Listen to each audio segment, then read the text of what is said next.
Now, lying is a great example to explain about this sin because our Lord in the gospel defines the devil in relation to lying. He says the devil is a liar and the father of lies.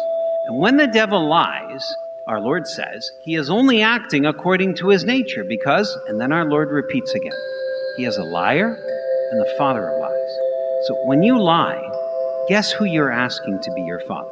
You're asking the wrong dude. Now, nobody gets up in the morning and decides, you know what, today I'm going to lie 5 times, right? No, nobody does this. But yet many of us, we lie. We have an ongoing relationship with the sin of lying.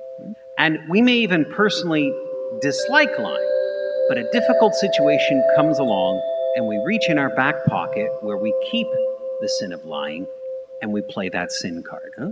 That relationship, that ongoing relationship, even if there is no actual sin, the closeness or that possibility of committing that sin, that is what that fourth condition is demanding that we eradicate. And lying is just merely one example, right? There are many. I am astounded, for example, as to how many Christians commit theft. You may not be walking into a bank and robbing it, but do you steal from your employer? Do you make counterfeit copies of movies, software, music for which the owners have not been compensated? That's called theft.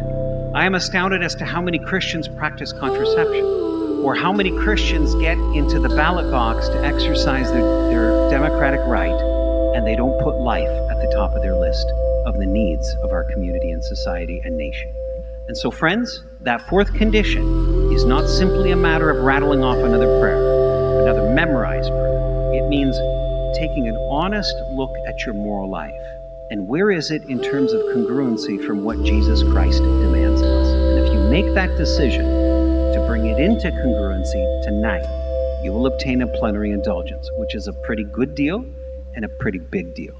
And so I would encourage you to do everything in your power to obtain that this evening. A plenary indulgence may be obtained for oneself, or you are free to apply it to the soul of someone who has already died. The first reference to relics occurs in the Old Testament in the second book of Kings, where we read, Elisha died and was buried. Elisha was one of the holiest men in the Old Testament.